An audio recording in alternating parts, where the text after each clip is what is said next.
Alors, guitare de la courante de Lully. Je ne veux pas trop me préoccuper des doigtés main droite, je pense que vous allez pouvoir les trouver tout seul. Si jamais ça pose problème, vous me dites, hein, on le fera ensemble.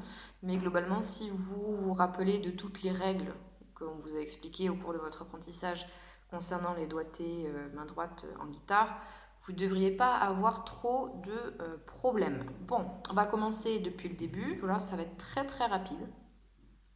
Pour l'instant, tout le début ne présente pas de grosses difficultés. Elles viendront après, les difficultés.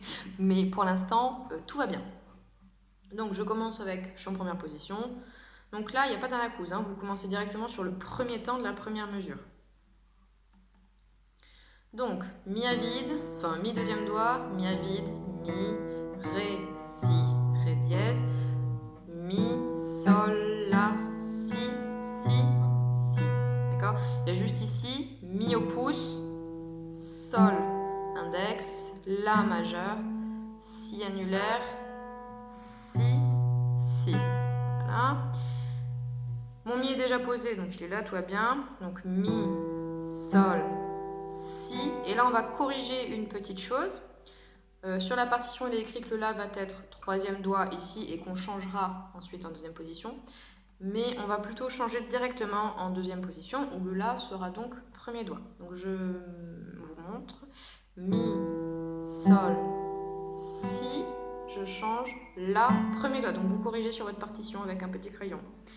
La, je continue, La. Maintenant, je vais poser le Ré, quatrième doigt, sur la cinquième corde, sur la cinquième case. Hein. Ré, Do dièse, troisième doigt, Fa dièse, pardon, troisième doigt, La, Sol à vide, Sol grave, deuxième doigt, encore le Sol. Et là, pareil, on va corriger, on va rester en deuxième position. Le Do va être donc deuxième doigt, le Mi, premier doigt, le Sol à vide. Et là, par contre, pas de changement, on reste en deuxième position, on va faire Fa dièse, quatrième doigt, Fa dièse grave, premier doigt. Et là, on va venir chercher le Si.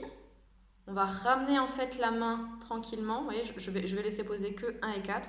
Et je vais ramener la main un petit peu en avant. Je vais tirer un petit peu avec tout le bras vers le Si. Et je vais faire Si, Do dièse, Ré dièse, Mi, Si, Si premier doigt. Et alors là, je vais venir pivoter et je vais faire un petit... je vais venir poser mon barré sans lâcher mon premier doigt. C'est une espèce de petit barré balancé. Donc mon Si est premier doigt et je vais venir aplatir tout le premier doigt pour venir faire un barré sur la deuxième case. Sous mon barré, j'aurai donc Mi et Si, pas de souci. Et le Sol, je vais venir le chercher sur la cinquième case avec le quatrième doigt. Fa dièse à côté, Mi, Fa, Si. Fa. Et vous voyez mon Fa dièse, à chaque fois je le laisse poser, hein, je ne l'enlève pas. Le La est sous le barré, le Sol, quatrième doigt, Fa, et je vais revenir sur le Sol. Voilà, là on est au début de la mesure 15. Voilà, donc rien de sorcier. C'est rien de très compliqué, donc faites-le avec la guitare 1.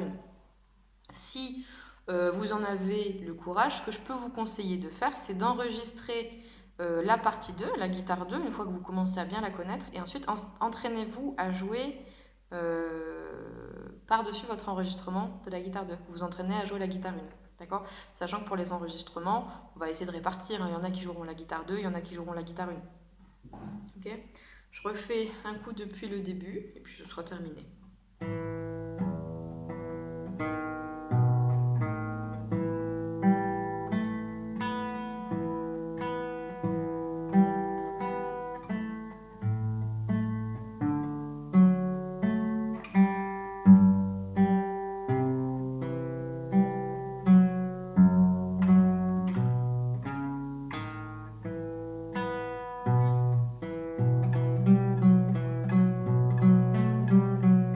Voilà, vous pouvez commencer à faire la suite, hein. Sachant qu'à partir de la mesure 15, 17, 18, 19, toute cette partie-là, vous n'avez que des croches à jouer. Pareil, au niveau des chiffrages, il y a plusieurs solutions. D'accord? Mais faites déjà ça correctement, et puis voilà, et concentrez-vous sur la guitare 1, allez très lentement. Bon travail, et à très bientôt.